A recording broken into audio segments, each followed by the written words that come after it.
You are now watching Farming with Duffy Ag. Welcome back to the channel. So it is Sunday, as you all know. New to me truck. So 74 Mack R686. Beautiful. We got blinkers on this side.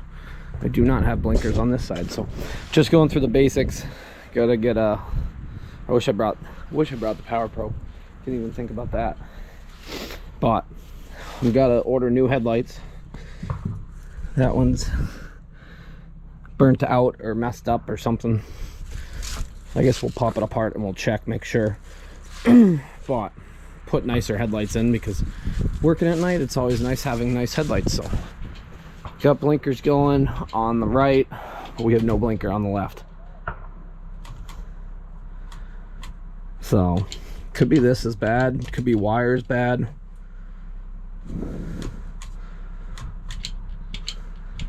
So wish I brought a power probe. Screwed up there, but took this apart, made sure that the lights are good. We'll go from there. We also got Massey. Yanko is running around somewhere. Grabbed a test light from Jason and figured out the connection inside here was extremely bad. So you see that one's broken too. So we're actually good there for the blinker. So we got to put two new connections. The other ones look okay. Front light still doesn't work, so we might have to chase a wire or two.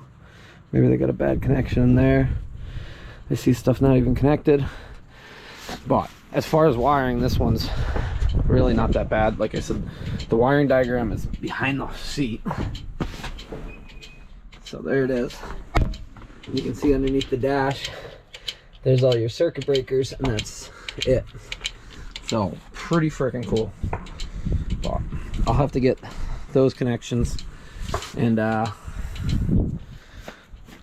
gotta back this up to pop the hood. Next step. This light works high beam, low beam. This one does not. It works in high beam, but I don't think you can see it. That's all smoke in there of it about ready to blow. So I just need two lights on that. I do have power on the low beam. So I figured I'm gonna get some nice headlights, because these older ones really don't work well, like the new styles LEDs or. So gotta get a set of those. I got some on the White International that I'm not impressed with, but alrighty, at least we're good there. Well, we know what we need there. Just need this to work, and then we got to check that the brakes work. But I'll put the bevels back in.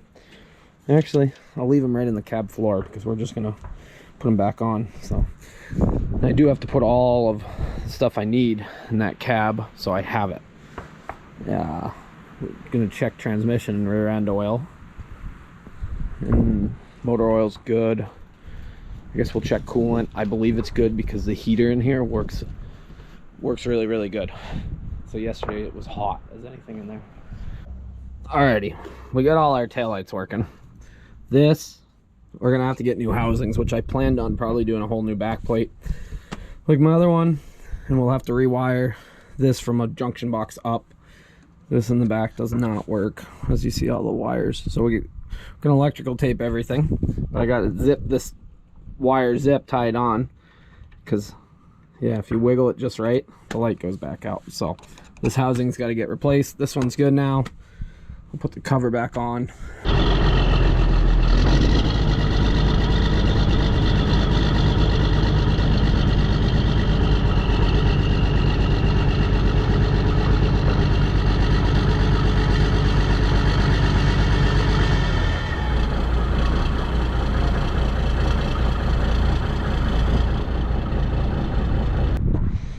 Yeah, housing for this, no good. So I don't have blinkers. It should be blinking right now. We'll go.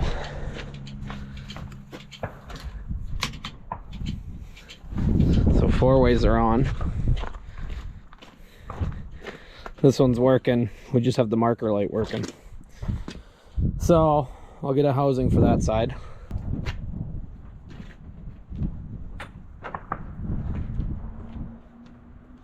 Alrighty. We got most of our problems figured out, or at least, yeah, they're figured out. Not solved all of them, but this light does not work. So we gotta do some little wiring discovery and see what's going on. I also don't think the marker lights work. Maybe they do. They're just dim. Really wish I had the power probe. Can't seem to get this light.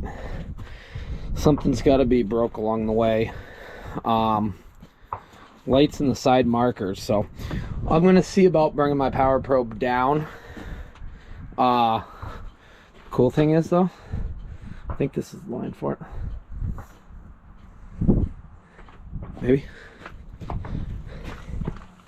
Nope. Okay, that does go to this. We're just not gonna mess with it because if we have an issue. But we're full on coolant, which is good. But that runs the louvers. They actually can close.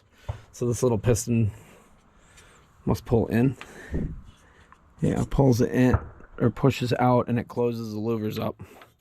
So that's pretty cool. You know, cold weather environment.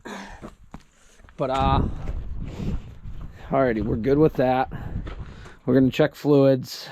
We're good on the motor, good on coolant. So we gotta do trans and rear ends. And then we'll get out of here. I got a list of stuff that we need to get. So I really wish I brought power probe. I would have been done by now. Doing it with a test light really isn't that handy. View from under the truck. So a little bit of grease, but overall really clean. So we'll have to add a wet kit to this. Yeah, everything's greased up though. You can see it's squirting right out of it. So let me figure out transmission. I wonder if there's one port or two. Overall, I am so far. We're gonna get it home, but it's a good start for a good farm truck.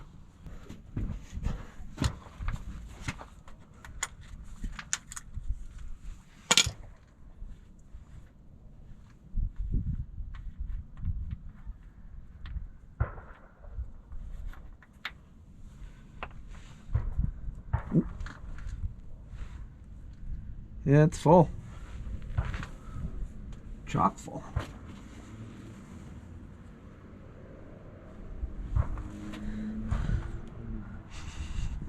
Yep, smells like gear oil.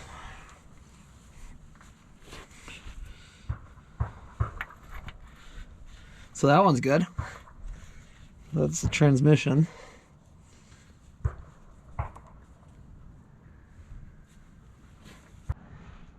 More of a look. So we're in the rear end, the trunnion. That all looks really, really good, which I'm kind of amazed by. But we got this drain plug here, and you can tell it's been leaking a little bit, that seal, which a little bit over a long time might do that, or maybe it's been leaking not that long. So we're going to check how much fluid's in there, and we'll have to keep an eye on it. We got to do the back one too.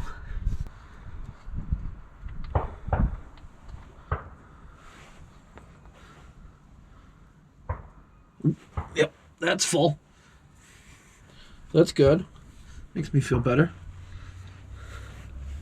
This rear seal might just leak a little bit, and not enough to really matter, but yep, that's good.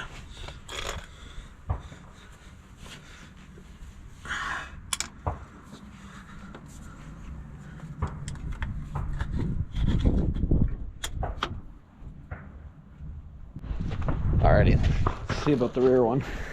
Nice and easy to get to. Yeah, see, these are old school. So new ones, you cannot unbolt them. You can unbolt them to turn them, but the actual spring side, you cannot unbolt them. So the best thing to do with those is replace them, since we know they've been on the truck for a while. I think the fronts are updated. Hey, what are you doing today, buddy? You go. Come here. What's up, bud? You having a good day? What a life he lives. But let's check this one. Yeah, the torque arms, they got a little wear to them, so we'll probably switch those out now that we're learning. But hopefully, I see it's a little damp around here. Maybe the seal's gone bad, so maybe we'll make sure we have gear oil with us. Oh.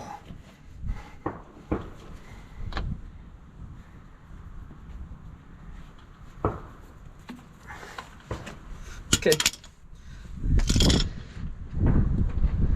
Oh. That is chock full. Oh no, it's just, yep. That is full. It's like right here. So that's good.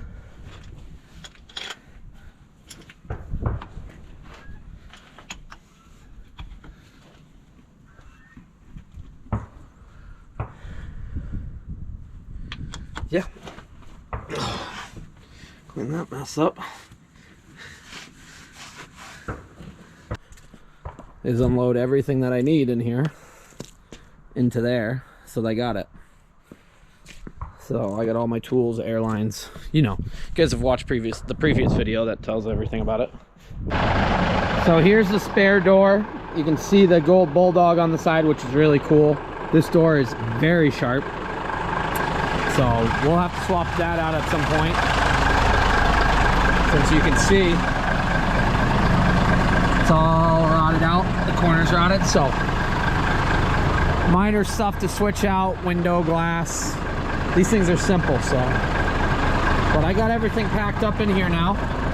So I got almost everything I need. I'm gonna bring some more stuff or have it shipped here, but got oil, got all sockets, air fittings, impact guns, hammers, chargers, pry bars, air hoses, jumper cables, jack.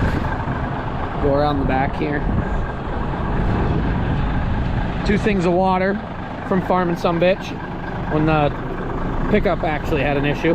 There's a lot of people saying, oh, you need a new pickup, your pickup has issues.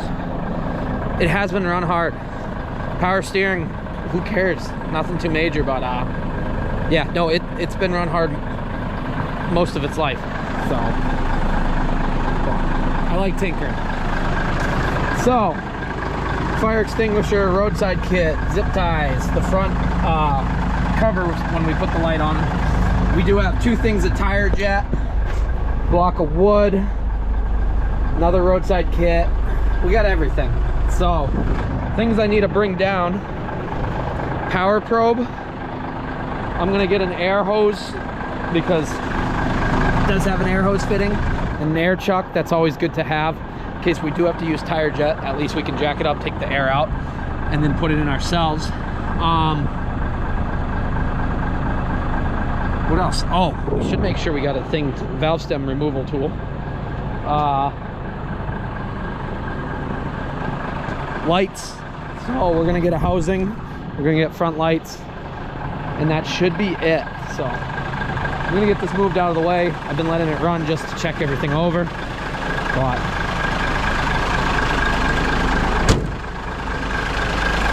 it is happy. The only thing that worries me a little bit, well, not really much, but the freeze plugs were draining out, or not draining out. They had little drips, but from sitting, that's probably what it was. Now that it actually pressurized, the seals got wet again. Everything's good. The coolant level's full on that. We got to get filters. We'll get filters brought here. Otherwise, I'm gonna get this moved out of the way and we're gonna get going. It's almost 3 o'clock on a Sunday. We got almost 6.5 hours of driving to do, so yeah. Been a good day though. Glad I messed with this for a little bit, got some things figured out, and excited to get this and what the trailer is home. We are gonna jump on home. Truck's as ready as I think it will be. You know what's really a pain though? They moved my seat up forward when somebody shorter jumped in. And now the motor started going back and now it's dead. So the seat, I'm pretty close compared to like normal seats. So we're gonna have to put a new seat motor in. Just goes back to this truck. But that's normal wear and tear of things getting moved forward and backwards. So yeah, I think you pop the seat up, change the motor. Never done it. My brother switched his seats out, but yeah. So let me jump out and we'll just go over. Next time we see this truck, we'll be gearing up and ready to make an adventure. So I think it's like an 8-hour trip, a normal ride. So I'm planning on like 12 to 16 hours. Take it slow. We got good tires, so things should be good. I got my water on the back. We'll either strap that on or we'll put it in the cab. I figured if it's gonna leak, it might as well be outside of it, but I am very excited to get this thing home. So I appreciate Brittany and her husband Jason for letting me leave it here, and I also borrowed some of Jason's stuff to just go over things. So I'm excited. I hope you guys are too. It's gonna be a good project this winter. I'm hoping not much of an actual project on the truck, but setting up what we're gonna do, adding a wet kit, yeah, cleaning things up, getting this ready for next year to haul manure, probably get it set up to haul silage. So I'm in the market for something. Not yet. We're gonna wait on that. But alrighty, we got 6.5 hours to go and we will be home. Rolling through New Jersey now, almost to New York. Gonna have to stop, get some fuel at some point here. Yeah, this seat being pushed from Oxbow sweet corn picker just went by. Self-propelled one, or full-time one. Neat. Always neat to see stuff. It was like brand new, not assembled. So, rolling through New Jersey here.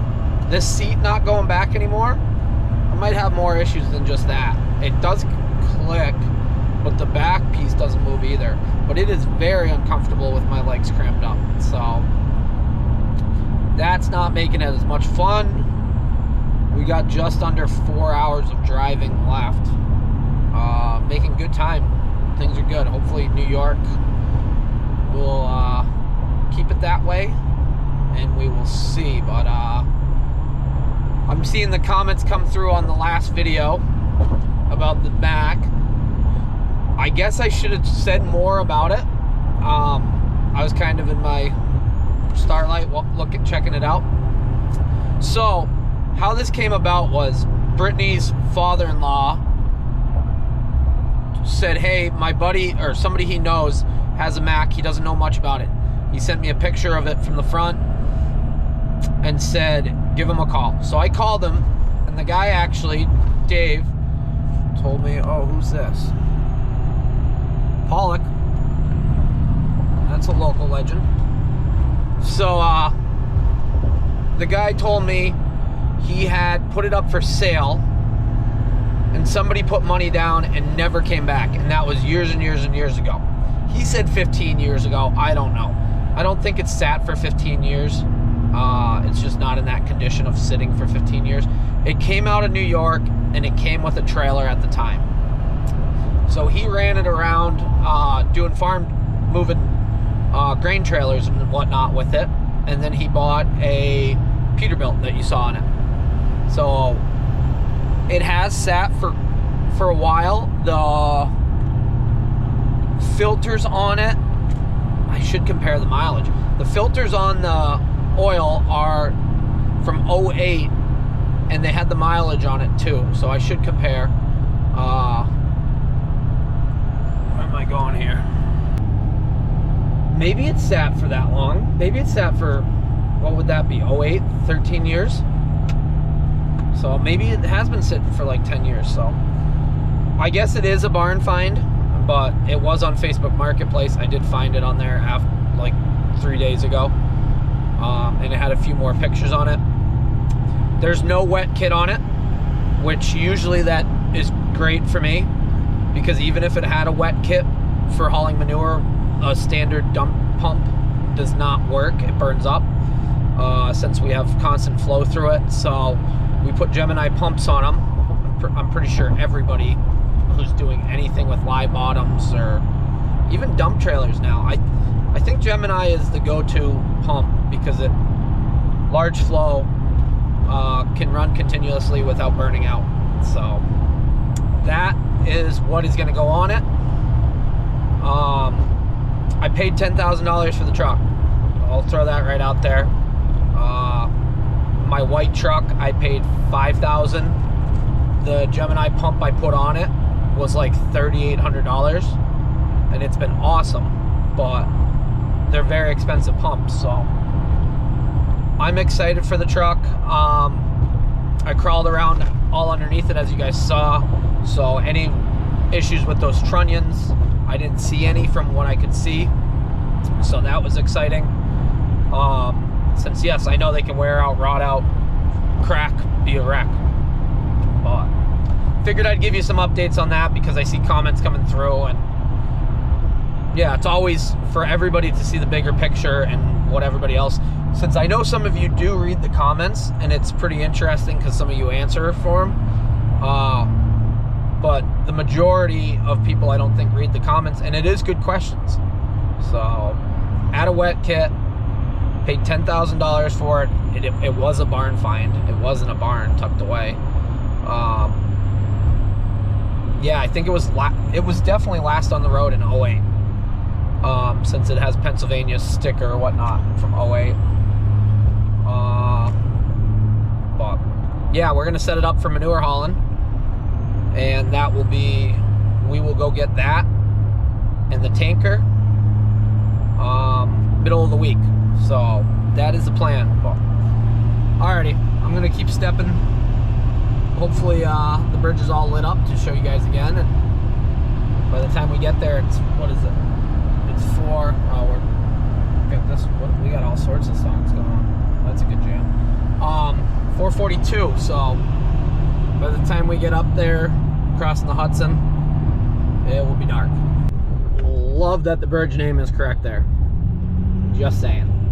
But that's New Jersey, and then welcome to New York. And well, they changed the bridge name. Not a big fan of that bridge name. Nope. We're not getting political, but I'm just saying. Well, let's see what color. It's like a light blue tonight. You guys can't see much yet. But so all underneath here is lit up. And let's see what the bridge looks like.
New York City way down in the distance there.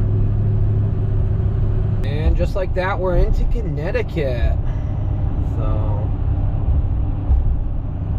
yeah, moving right along. Diesel number 2. So we are at $3.99 for cash. I guess a debit card is considered cash. What are you feeling for dinner? Maybe we'll get some snacks, maybe some beef jerky here. Yeah. Okay, good talk. Beef jerky. Beef jerky, Mountain Dew. Anything else? What are you doing? You having a good day? You ready to be home? You haven't played with the squeaker ball in like 4 hours. Actually, they didn't have any squeaker balls. You were playing with cat toys. Are we really full? So, first fill up of the trip, it was full at 75, which is odd. Like, even numbers for fuel. We're full. Alrighty. 22 gallons at $90 even. That's wild. It's the second time it shut off at an even number. I don't think they shut off at 90. Places will shut off at 75, stuff like that. And so previously I was like, oh, it must have shut off. And uh-oh, put more fuel in. I gotta take this. Fun fact, because we're rolling along here through Connecticut that I never knew. I just went past a billboard that said Pez Visitor Center. You know those little candy Pez things? They must be made in Connecticut. Yeah, never even knew that. So there's a visitor center. It says it's open certain days. It's as much information as I got off there because I was trying to show you guys the sign. But yeah, as you know, we are moving along. So I was like, I'm gonna get myself a steak. We had breakfast. That was about it. So I was like, I'll order Longhorn on the way. So I jumped on the app, ordered Longhorn, didn't really look at the address, and I ordered it for the closest Longhorn when I thought it said Marlboro as my location. So that Longhorn was, I don't know, 40 miles back where I just came from. So I pulled up and I looked down and the guy's like, yeah, we don't have your name. And I was like, that makes sense. So, what the fuck? Yeah, oops. That guy was on point. So I was like, oh crap, I'm at the wrong place. And he's like, what do you want? And so I told him, rattle off my order. He's like, okay, 10 minutes. So he got a good tip. Definitely got a good tip. I don't know what this person's doing. Oh, okay. You're supposed to stop. Nice. Not only do they not know how to stop, they drive on the wrong side of the road too. And they don't use their blinker. Alrighty, let's get home. Made it home. How's your dinner? Good. We had a good trip. Yeah. Gotta get my pellet stove started because it's a little chilly in here. And well, I'm gonna sit down, edit some video, plan out my trip for the week, have some dinner. Well, really appreciate you guys joining along through all this. Telling friends, commenting, yeah, sharing it up, everything. So really appreciate it from you guys. Without you guys, I wouldn't keep pushing to get all this content out and show you the projects, show you behind the scenes, show you reality. So appreciate it, and I'll see you guys on the next one. Next few videos, we're gonna have some action as far as getting that truck home. It will be in like 3 videos probably. I got some stuff to do in between, and then we're gonna go do it. So that's gonna be an adventure all along itself. So make sure you're subscribed. If you're not, go subscribe. Make a Gmail account. Hit the subscribe. It helps the algorithm, helps the channel grow, helps everything work out. So I'll see you guys on the next one. Have a good one.